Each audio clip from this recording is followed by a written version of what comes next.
Hi, I'm Eleanor Lisney, also known as 头吹王.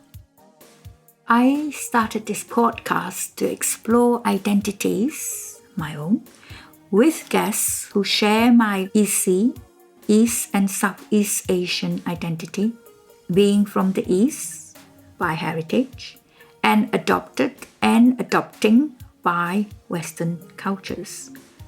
How do we adapt and negotiate? We get packaged together, but like an onion, we can take off layers when we peel. We have added identities such as being disabled, being women, and LGBTQ+.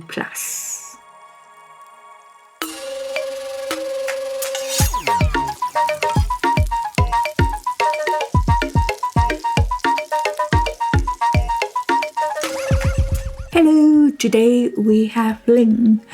I'm very glad that she could come and join us today.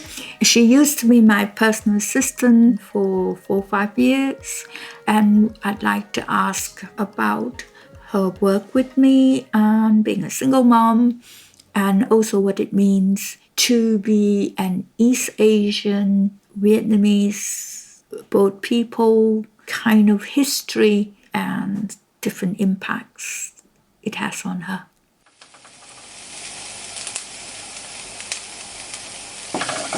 Hello, Ling.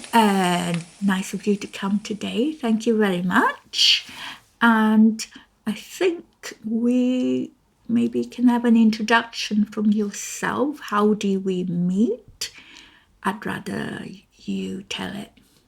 Oh, hi, Elle. Thank you for having me. It feels like quite an honour for you to ask me to come onto your podcast. I know you've asked some, really interesting people so far.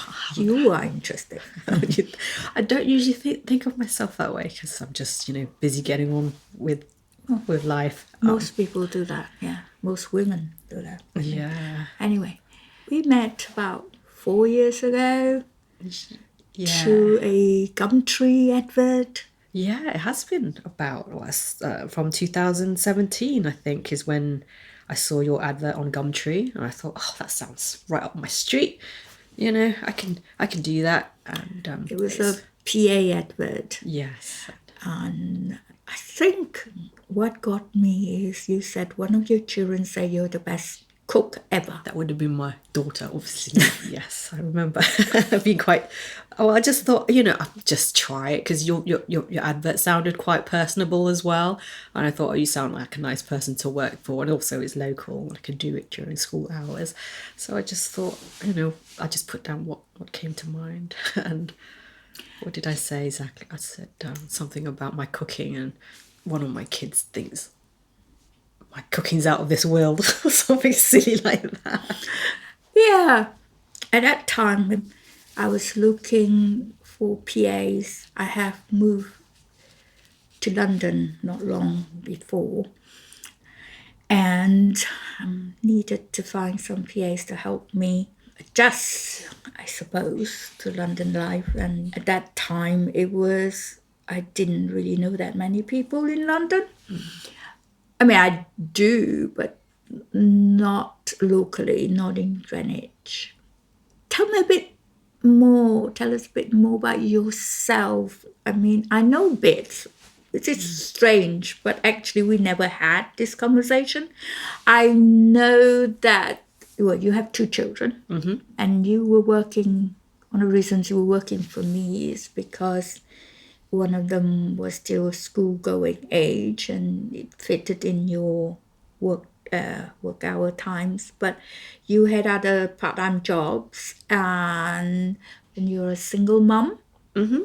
And before that, you've also been in the States. Yeah. And I think that was kind of interesting because Eric, who was my first guest, is from the USA.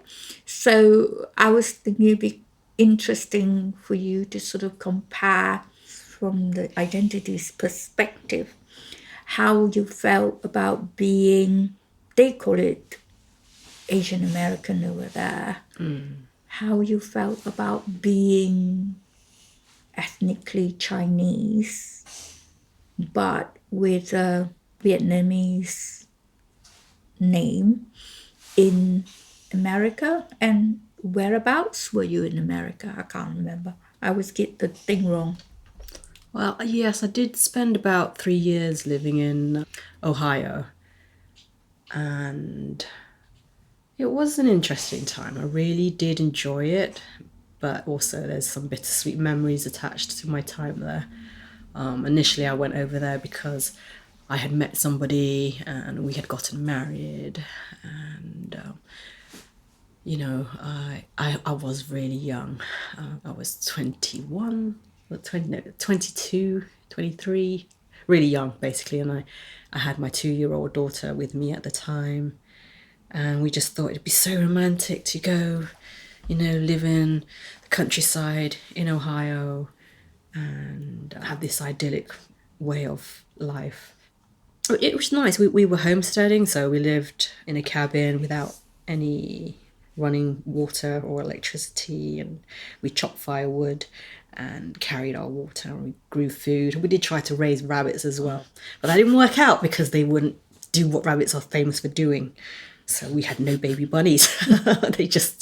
They were a bit rubbish actually. But yeah, it was a time of my life that I do look back on fondly, but like I said, there's bittersweet memories attached to it because my husband at the time was, he had issues. Is white. He was, yes, and very white and very Midwest American. So they're quite into going to church and things like that. And I was I stuck out like a sore thumb, you could say that, because I was the only Chinese person for miles around. My daughter and I were anyway, and we were noticed, which it's a bit different because in London, it's so multicultural here. I don't really notice on a day-to-day basis, oh, I'm Chinese. I don't go around thinking that, or I don't think about it. But then when you go to somewhere like that and it's so white and really conservative as well, you realise, well, I realised how different I was. Mostly people were very nice. I didn't really have a problem with racism.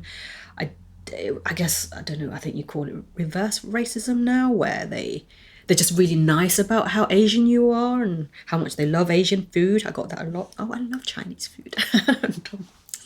Okay. Oh, I've been to China and that kind of thing. I was like, oh, that's nice. I haven't really. At the time, I'd never been to China, although I was born in Hong Kong. So, I didn't really think too much of it. I didn't really feel comfortable, but also at the time, I didn't really want to think about it too much. I just was busy getting on with life. We had quite a very physically difficult way of living, so there's always something to do. We were super fit as well. I wouldn't be able to do it now. I would not want to live that way now. Very outdoorsy, just busy all the time. What did your parents think? Oh, I think they were really uprooting over there. Well, they definitely disapproved. They didn't like it. At the time, I just thought, I want to go out and see the world a bit. I want some experience. I want a bit of adventure. I look back on it now and I'd be horrified if my daughter did something like that. If she was just like in her early 20s with a young child and just buggering off to America to marry some guy that your family had never met. Yeah, I'd be horrified actually. I would say, no, don't do it. We never talked about this, but were your parents part of so-called boat people at that time? Yeah, they were. They did flee Vietnam because they were the ethnically Chinese people that were being persecuted by the Vietnamese government at the time. They're from a tiny little village called Lang Son. Actually, it's not so tiny now. And my mother was actually pregnant with me when they fled to Hong Kong, and so that's how I ended up getting born in Hong Kong. I already have 2 siblings that are older than me that were born in Vietnam, and then they fled. All of them fled to Hong Kong while my mother was pregnant with me, and I guess I came along quite soon after that. And then we were resettled in the UK when I was a year old. I've been here since then. I think at that time, a lot of Vietnamese, a lot of Southeast Asians felt that impact, in fact. I think I probably can say one of the reasons why I'm in the UK and why I got sent to the UK to study. Because of that, I think my father was worried about what he saw was happening to Chinese people in Vietnam. And he thought, because of Malaysia was a bit uncertain at that time as well, he thought that it could happen in Malaysia, and that would be better off with an English education rather than having all our education in Malaysia. And he thought that we might get stuck there if there was ever an occasion that we got kicked out or there was like political issues. But go back to your parents. Obviously, you were over there in the States and you didn't have any help. Then you came back. And what about yourself, your emotions, your feelings? Were you sort of like, oh, I'm so glad I'm leaving this? Was there that kind of impact on you? Feel free not to answer this. You mean when I came back to the UK, was I glad to leave America? Or when you had to make that decision. Well, we came back because my daughter needed to start school, really. And I didn't want her to go to school in America. I didn't really have a settled status there anyway, because it had always just been a temporary plan to live there for just, a short while. So Did it make a difference that you were married? I think we could have gone through like all the paperwork and stuff like that, but I think being married would have helped, but I didn't want a green card. I don't want to be an American citizen. I didn't really want to. I didn't want to make my life there. Not like that. I felt like, I was very isolated. I look back on it now and think, oh, I was so isolated. I would never go back to that again. I was glad to come back, and because quite traumatic. It was an interesting time there, though, it's just very middle America. No, actually, it is very interesting, sort of compared to Eric's. Don't you think? Well, he lived in a massive, interesting city. I think I would have had a better time in San Francisco than He I did wasn't in San Francisco. He was in Seattle. somewhere like Seattle. Yeah. Yeah. I said it was very grey and rainy and foggy, but I still would have preferred that to where No, actually, we had some really nice weather. No, he grew up in a nice, protective family. And Oh, yeah. that's different. Nice. And he's that age when you moved. He's now 22. Yeah, exactly. You met Eric. At your birthday. Yeah, he's a nice boy. Our experiences are very different. I don't want to experience America again that way. Just talk about Okay. So you came back to London. Yes. And you went there from London. So I guess you appreciated London much more when you got back. Definitely. I mean, I liked it over there because we did have a different way of life, and I was really grateful that my daughter got like 2 acres to run around in growing up, and we got to go camping and things like that. So we did manage to experience a lot of things that I'm grateful for. But then I was so happy when we came back to the UK because I felt like, I've got my independence again. I don't have to rely on somebody to drive me around. I've got my family as well, which I didn't realise how much I would miss them while I was away.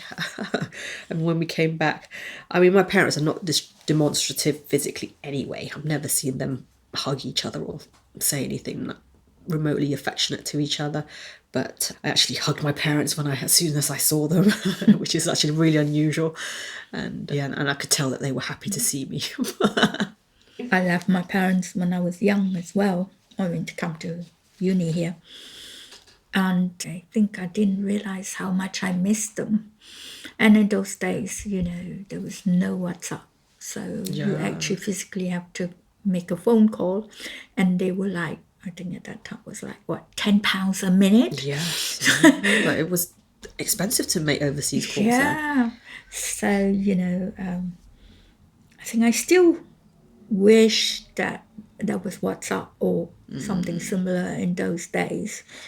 And I know that my parents did an incredible thing about letting me go on my own. How brave they were. And people say how brave I was, but actually I think it was how brave they were in letting me go on my own. Especially when you're a mother now, so you know what it's like to have your children out there. Both my children are old enough to have their own children, and one of them, and I do have a grandson. So yeah, I've spoken with others about how grateful we are for London and its, multicultural kind of thing. And what I want to talk about is, how to connect with our own communities. Because if not anything, one of the things that I've discovered in talking to people about the podcasts is how many different communities we have. And certainly the link of being East Asian and Southeast Asian is important. One of the things everyone immediately starts thinking of is food and cuisine, but it's also things that we don't actually notice is how we do certain things. And I'm thinking of this because I realized that from having you as a PA, because you were the first PA I had that actually shared my ethnicity. Oh, really? I had Amy afterwards, but you were the first one. And what a joy it was to be able to say, can you cook this for me, without having to hugely explain what Chinese porridge was and what consistency it should be, etc.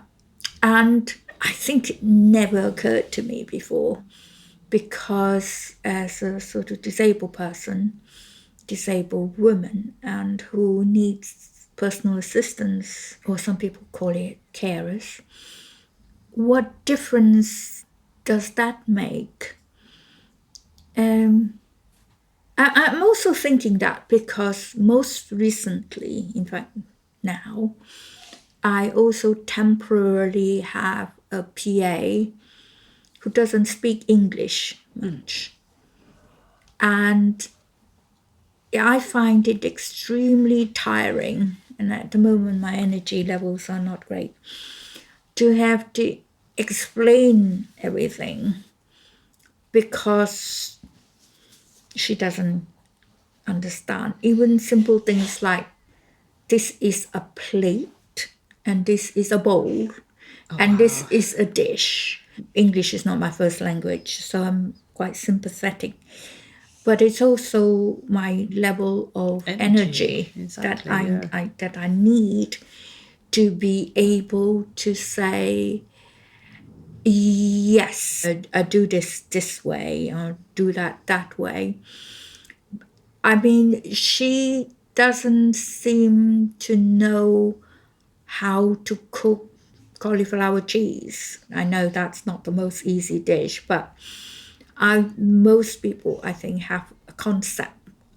Or I can send a recipe, but she can't read either. So there are certain limits, although I think that's the extreme. The good thing is having somebody that you don't need to explain. And as I'm getting older, I'm getting more and more like my dad.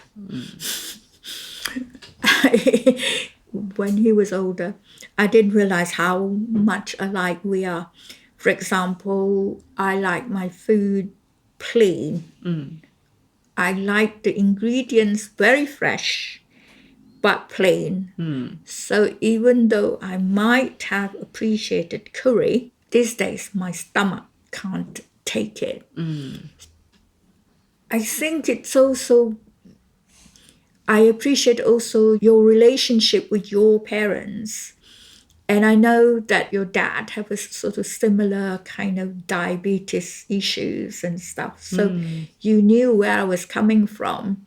But if we go back to the issue of PA, so it's not an issue. I say that because we've been talking about people's careers. And some people don't think of PAs as a sort of career, which I think it's not true and not fair, because it's very, very important part of supporting people. And do you have any thoughts on that? Well, about being PA and it being a career. Yeah. Oh, no, I don't know. You want to call it career? I think it's a kind of It profession. could definitely be a career. It's definitely a profession. I mean, some people are, much better at it than I would have been, or I am. I mean, I say that, but then I spent my life taking care of people anyway. So as a child, I would have taken care of my younger siblings, and then as a mother, I take care of my own children, and then also now as a daughter, I take care of my parents.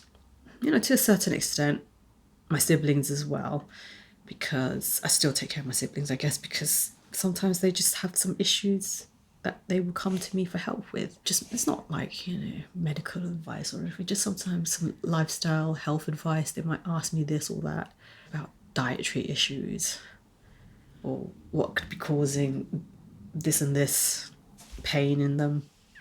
But I did enjoy working for you as a PA. I learned a lot from you as well. I appreciated the things that you taught me about cooking. I mean, I know the things about Asian cooking anyway from my own parents, but everyone's got different ways of doing things, and I learned your ways of doing things, and I enjoyed that. And I found it quite easy working for you and enjoyable. So I didn't really feel like it was difficult, because it was something I've done. Yeah, I think I'm mentioning this because there's a lot of things about being PA that I don't think that we ever discussed. Why am I discussing it here? Because I think it's quite important, because I think I'm the only person that you ever been PA to. That is true, yes. I didn't have any formal qualifications when I applied for your job. And that did worry me a bit. I was like, I don't have any formal qualifications. Maybe she'll say no. But we did hit it off. Yeah, but I think that was one of the things about being PAs is we often say that no qualifications are needed. All training would be given on the job. Because very often, I sometimes say that a PA and the disabled person's relationship, it's a relationship. Yes. It's very, very personal. It was important as well. If we hadn't got on, I probably would not have ended up working for you for so long. And I think I would never stay somewhere where I'm not happy. And I think a lot of it while we were together was just being able to have some common sense and try and think about what you would need on a day-to-day basis, and how you leaving things where you could access them and not making your life more difficult, basically. Here, the access, it's important, and common sense is not as common as people would like to think sometimes. But I want to go back to you being a single mom, but if you don't mind. That's all. I mean, I've asked Bonnie that is, do you consciously balance being ethnically Chinese or being Asian with your children, given that they have white fathers? Is that important? I mean, would that be different if, let's say, you have them now? That you would put more emphasis on, to be the Asian mother kind of thing, or the East Asian mother, because your background is mostly based on being in the UK. I don't know an awful lot about being Asian. I know that sounds funny, but No, it doesn't sound funny. I think I specifically asked because of that. A lot of people who identify as East Asian often tell me that they were brought up in the UK, so second generation. So apart from food and what they do in Chinese New Year sort of thing, or Lunar New Year, it doesn't make any, doesn't mean anything to them, except I think from the pandemic, when they got themselves focused on as for hate crime and being subjected to abuse. Because I think before, most East Asians don't make any difference to them. yeah, I think they just felt generally quite safe. I did as well. And now, having grown up in the UK, when we resettled here, I grew up in Derby for the first few years of my life. It's also it's not very multicultural, I'll just put it that way. And I did actually remember some racist incidences when I was in school, but at the time it just went over my head. I didn't realise they were racist. I got some comments about my eye shape and, the usual, oh, ching chong China, that kind of thing. But it just seemed quite normal. That sounds awful to say it, but I think because we're so used to it. yeah, that it's just like, I don't remember being mortally wounded by it, but at the same time, it wasn't nice. And I would have been very young in Derby, but there were no other Chinese people. I didn't go to school with any other Chinese people. We were the only ones that I can remember in the school anyway. How does your daughter feel about it? Does it concern her at all? What, the way I grew up? No, about being half Asian, half Chinese. I think because she's grown up in London, so she doesn't really think about it. And I didn't really think about my Asianness much either growing up, because I didn't have a lot of Asian friends.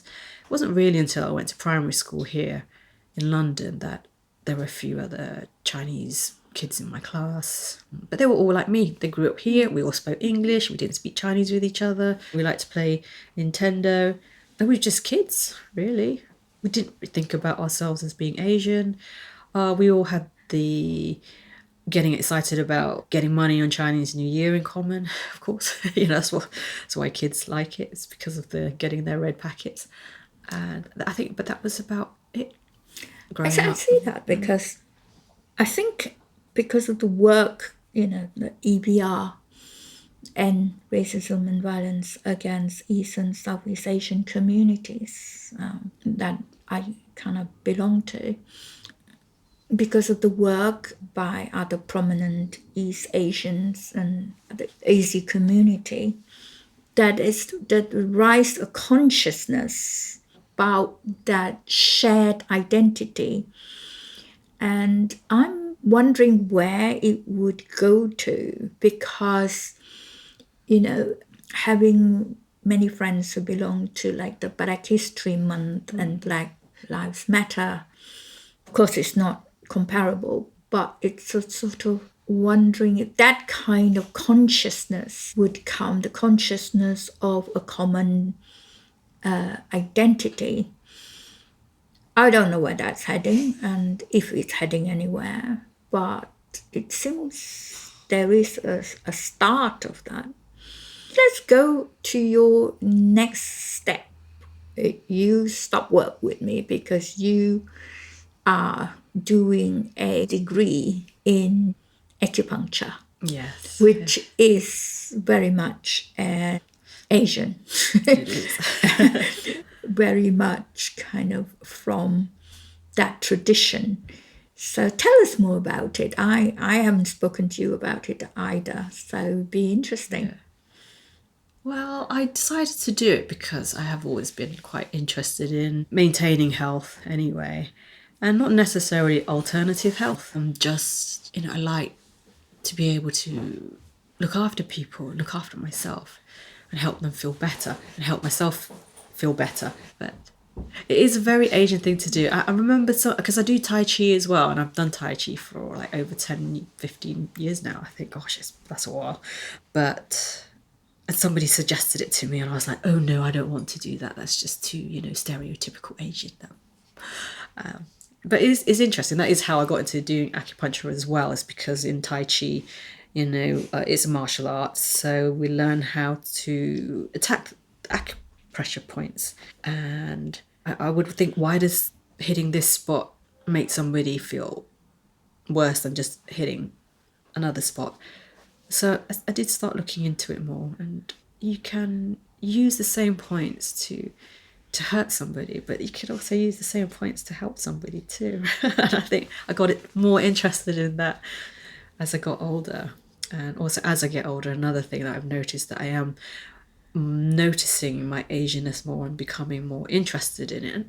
And it's not like I've never been proud of it. I just didn't really think about it too much. But now that I'm older, I think, oh, you know what? This is actually, it's quite a really long, rich history I come from. And even with my parents being boat people, I didn't think about that too much either growing up. It was just something, that's just us, you take it for granted. Because my parents don't speak about that a lot either, I think it was really traumatic for them. So I have tried asking my parents a bit about it, but my mum, she will answer some questions, but then the rest of it, she just, she kind of like just gets visibly upset, so I won't push it. But I think about that, I thought, oh my gosh, it must have been so flipping difficult for them to go through such a journey where they probably hundreds of thousands of people died, and they made it, and they're here now. They barely speak English, and they barely know how to read English, but they've gone through such a journey. Maybe they're still actually, traumatized, because, growing up here, I've had to help my parents with a lot of their paperwork. We do a lot of their admin for them. We help them just navigate daily life in the UK. And sometimes I would get frustrated. Many years ago, I used to get frustrated with them, just thinking, oh, why can't you just learn how to do this yourself? That kind of thing. That sounds really awful now. But then, as I've gotten older, I've come to appreciate, well, actually, I don't think I could have done what they did. I don't think I could have gone through that journey, being pregnant as well, and having to flee one country and not knowing if you were going to survive in a tiny boat, or I don't know what the boat was like actually, but it could have been a big boat. But still, lots of people did die, and I know they'd know people who died. So I have a much greater respect for my parents, what they've been through, and also for what I've come from as well. And I think also the acupuncture I feel like it's the right place for me to be. I feel like, there's nothing else I'd rather be doing right now. This is what I'm supposed to do, because I can help people. I could do what I want to do, but also help them and help lots of people feel better. That sounds great. But I just want to add the bit that a lot of Southeast Asians have had that trauma. I know my own parents escaped, or we won't call it escape, from China. And I know, like Indonesian friends who, because there was persecution in Indonesia for Chinese people as well. And that's a sort of very common thread, even if we're not in the same country. I mean, Southeast Asia as a region have had that experience, especially ethnically Chinese people, and not just Chinese. I mean, I know people from Cambodia or Kampuchea and Laos and Vietnam, definitely, all have their histories, and a lot of those histories still haven't been written yet. I know I've asked my own mother of her journey, but she clams up. Yeah, that's what my mum does. I won't even try asking my dad, really. And my dad isn't around to ask. I mean, even we was there. I mean, the only thing I remember is our arguments about whether Tibet was part of China or not. I was absolutely saying no, Tibet is its own country, and he said no, it's part of China. So that sort of thing. But anyway, thank you so much for telling us, and I'm really looking forward to you graduating so I can come to you. Yeah, me too. for the acupuncture, because I know it does help me. I'm just extremely lazy about going to my acupuncture sessions. Oh, well, I can come here. Yes, just cycle over here. Yeah. That's even better. I'm getting so lazy. I'm having a massage later, and they're very kindly coming here, and it's a adapted Thai massage. It's extremely painful because she stands on me, but it is adapted, and she says she's unknotting all my knots, and it will. She's gonna iron you out with her feet. So thank you again. Oh, you're welcome. It was lovely. Thank you for having me.